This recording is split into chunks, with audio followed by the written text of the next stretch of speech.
कि हमारे ठाकुर जी बड़े सुकोमल हैं, कोमल बदन कोमल चरण, छोटी सी अवस्था, हाथ में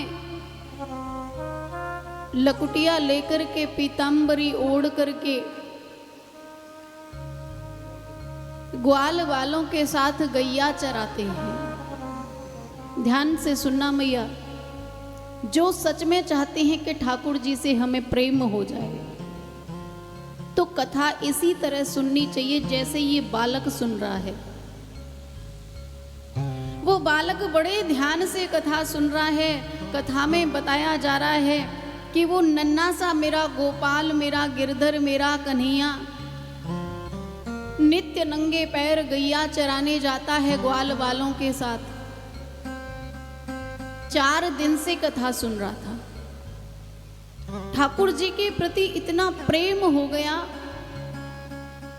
उनकी लीलाएं ऐसे उसके हृदय में समा गई कि मानो साक्षात ठाकुर जी उसके समक्ष ये लीलाएं कर रहे हैं। कथा पूर्ण हुई। पूर्ण होते ही घर छोड़ करके वृंदावन पहुंच गया। 7वें दिन कथा पूर्ण होते ही श्री धाम वृंदावन पहुंच गया और गली गली में, हर आश्रम में, हर गौशाला में जाकर के पूछने लगा, अरे भैया बांके बिहारी की गौशाला कहाँ पर है? बांके बिहारी की, बोला करो। मेरे को ऐसे कथा सुनाना बिल्कुल अच्छा नहीं लगता कि मूर्ति बन के बैठे रहो। सुनने का मतलब है आपको समझ में आना चाहिए। बांके बिहारी की गौशाला कहाँ पर है? गली गली में पूछ रहा है, आश्रमों में पूछ रहा है, गौशालाओं में पूछ रहा है। तो ठाकुर जी कहते हैं कि मेरे भक्त का कोई स्वरूप नहीं है, कोई वेश नहीं है।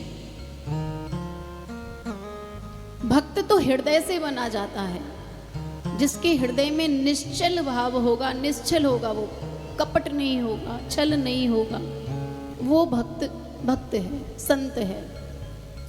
तो ऐसा ही कोई आडंबरी संत था जिसको फोकट की खाने की आदत, फ्री फंड के सेवक मिल जाए, फ्री में दान आ जाए, कुछ करना ना पड़े, ना भजन करना पड़े, ना कुछ करना पड़े। बहुत बड़ा आश्रम बना करके बैठा है। वो ढूंढता रहता कि कोई फ्री में झाड़ू लगाने वाला मिल जाए, कोई गौशाला में काम करने वाला मिल जाए। वो बालक खोजते खोजते उसके आश्रम में आ गया कि अरे बाबा, तुम तो संत हो, तुम बता दो कि बिहारी जी कहाँ मिलेंगे। मुझे एक बार बिहारी जी के चरणों में अपना जीवन समर्पित करना है। आज जीवन उनकी गैया मैं चराऊंगा, मैं उनसे गैया नहीं चरवाऊंगा। मानो उस बालक को पीड़ा होने लगी कि मेरे बांके बिहारी इतने कोमल हैं और इतने कोमल होकर के धूप में गैया चराने जाते हैं, नंगे पैर जाते हैं।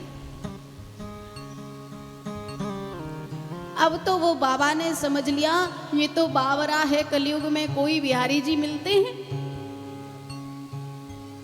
कलयुग में किसको बिहारी जी मिलते हैं? लेकिन ये तो बावरा मूर्ख है। अच्छा है, मेरे आश्रम का काम चलता रहेगा। रख लिया उसको। बोले यही बिहारी जी की गौशाला है, जा खिरक में चला जा, गोबर उठाया कर, सानी लगाया कर और गैयाओं को चराने के लिए नित्य ले जाया कर।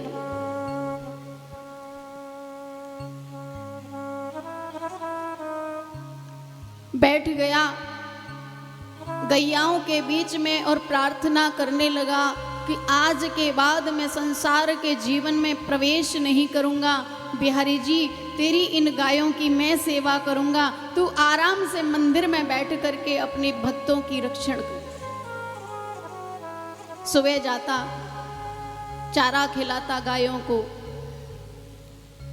फिर गायों को लेकर के जाता गैया चराने के लिए। लेकिन जब आश्रम से निकलता, गौशाला से निकलता, तो आश्रम का जो मालिक बाबा था उसको बोल करके जाता कि अब मैं जा रहा हूँ, लेकिन पीछे से मेरे कन्हैया को तंग मत करना, उस पर कोई काम मत करवाना, अगर कुछ काम रह जाए तो मेरे लिए रख लियो, पर उससे कोई काम मत करवाना। ऐसा भाव उसके हृदय में।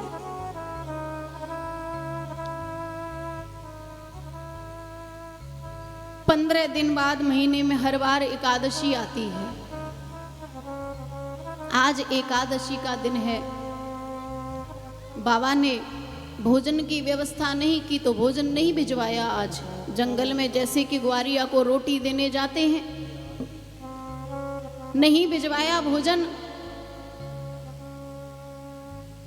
तो बिहारी जी को लगा कि मेरी सेवा में दिन रात लगा है, मुझ पर विश्वास करके कि वो मेरी गैया चरा रहा है और आज मेरा भक्त भूखा है। छोटे से बालक के रूप में, जिस रूप में वो विचार करता था हृदय में, उसी रूप में बिहारी जी रोटी बांध करके चले गए और बोले, अरे लाला भैया बहुत देर है गई, आज मोकू क्षमा कर दे, आज मैं देर ते आयो, ले भोजन कर ले। ऊपर से नीचे तक देखा कि जिसका मैं चिंतन करता हूं ये तो वही स्वरूप है। पैरों में पैजनियां हैं, हाथ में वंशी है, पीला पीतांबर है, और खट से रोटी देकर के दौड़ गए। अपने से बात करने का मौका ही नहीं दिया। उसने रोटी खाई और पीतांबर को अपनी कमर में बांध लिया। बुलवा के बिहारी लाल की।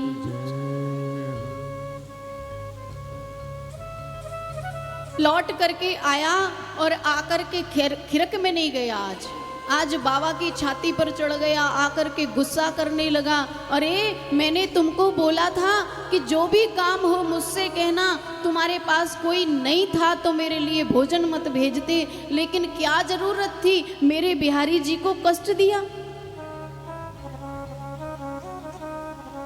बाबा सोचने लगे कि आज भूखा रहा है इसलिए शायद खोपड़ी गर्म हो गई है। बोले, का भयो लाला? अरे तुमने कन्हैया को रोटी देकर के जंगल में नंगे पांव दौड़ाया, मैं भूखा एक दिन रह लेता तो क्या मर जाता?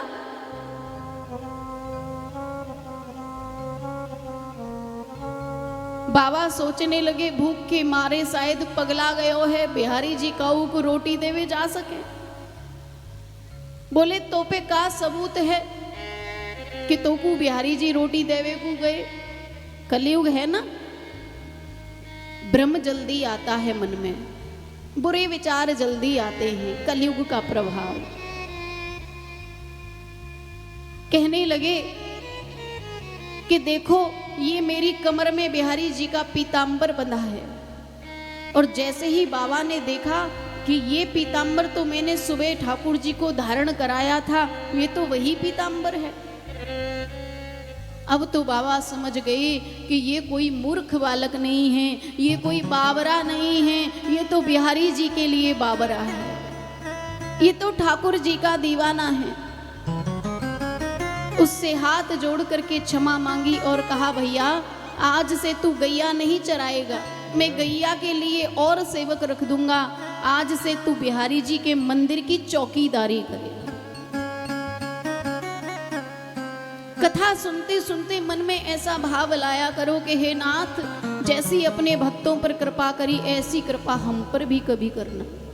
हमारे भी भाव इतने शुद्ध हो जाएं कि कभी आप हमारे लिए भी दौड़ करके चले आओ। आज बिहारी जी की चौकीदारी करने के लिए लगा दिया, उसको कह दिया कि न कोई मंदिर से बाहर जाए और न कोई मंदिर के भीतर आए।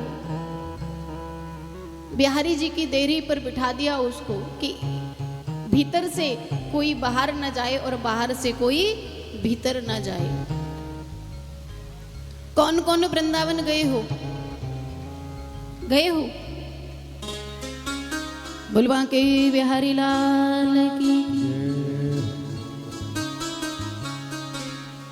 जो वृंदावन गए हैं उनको पता होगा निधिवन का राज, कि निधिवन में बिहारी जी नित्य विहार करने के लिए, रास करने के लिए रात्रि में जाते हैं। अब ड्योढ़ी पर बैठा है भगत। रात्रि होने के बाद पुजारी जी तो सो गए अपने कमरे में जाकर के, और छोटे से बिहारी जी सुंदर सा श्रृंगार करके,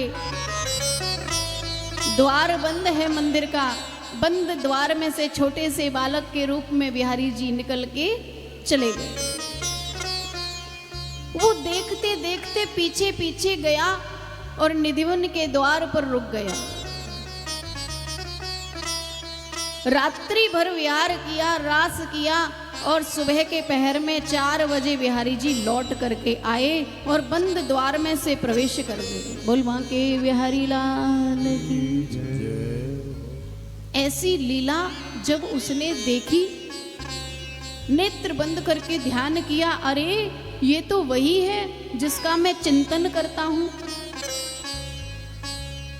कल हम मुन्नी मैया को बता रहे थे, वो बात सबके योग्य है कि जिसको रात को नींद न आए, घर परिवार की चिंताएं सताएं, उनसे मुक्त होने के लिए चिंतन शुरू कर दो।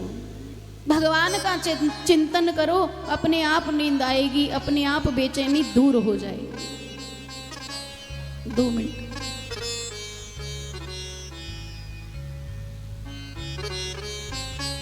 बिहारी जी दूसरे दिन फिर निकले द्वार से। आज उस भक्त ने हाथ पकड़ लिया। बोले कहां जाते हो तुम, कहां जाते हो तुम?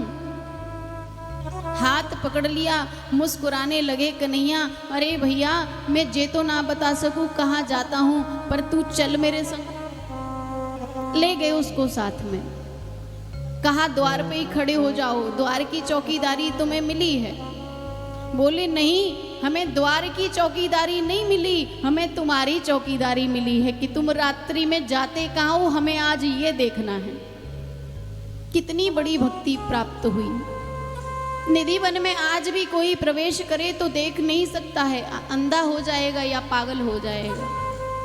सच्चे भक्तों को ही ऐसी भक्ति प्राप्त होती है जो निधिवन में प्रवेश कर जाए। ठाकुर जी स्वयं साथ लेकर के चले, भैया चल पर काहू को बताइयो मत।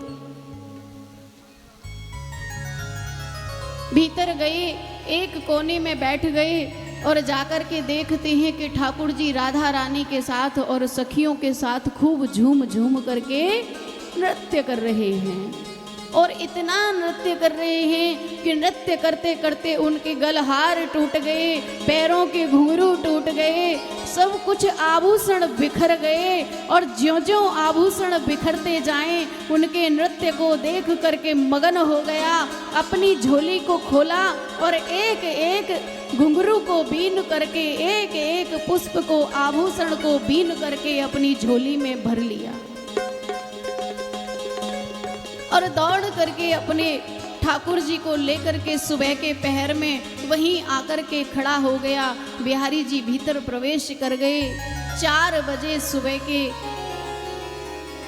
गोसाई जी ने कही, अरे लाला सो तो रहेगो, देर रह गई, आज मंदिर को द्वार ना खोलो है, चल कन्हैया को जगा, बिहारी जी की मंगला को समय है गो। गोसाई जी को डांट दिया, अरे गोसाई जी तुम्हें मंगला की पड़ रही है, तुमको नेको शर्म ना आवे है। जे छोटो सो कन्हैया पूरे दिन तो भक्तन को दर्शन देवे को एक टांग पे खड़ो रहवे है, और तुम 4 बजे आके या को जगाए रहे हैं, 4 बजे तक जी सोयो ना है। गोसाई जी सुन के चकित हो गए, अरे ये क्या कह रहा है, 4 बजे तक सोयो ना है, मैं तो रात को ही शयन करा के चला गया। सारी कथा गोसाई जी को बताई कि तुम जब सुला करके जाते हो, तुम्हारे बाद ये निधिवन में चले जाते हैं, सुबह 4 बजे आते हैं, और 4 बजे आकर के जब ये सोने की मुद्रा में होते हैं तभी आकर के तुम इन्हें जगा देते हो। इसी भाव से तब से लेकर के अब तक बिहारी जी की कभी मंगला नहीं होती। केवल साल में एक बार जन्माष्टमी को मंगला होती है। हमारे बिहारी जी छोटे से कन्हैया के रूप में वृंदावन में निवास करते हैं, इसी कारण मंगला नहीं होती। 7:30-8 बजे बिहारी जी की देहली पूजन होती है और पट खुलती है। भुलवा के बिहारी लाल की। इसी भाव से कथा श्रवण करनी चाहिए। ये कथा कोई झूठी नहीं है।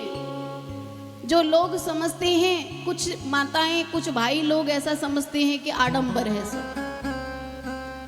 अगर आडंबर मानना है तो ये हमारा और तुम्हारा जीवन आडंबर है।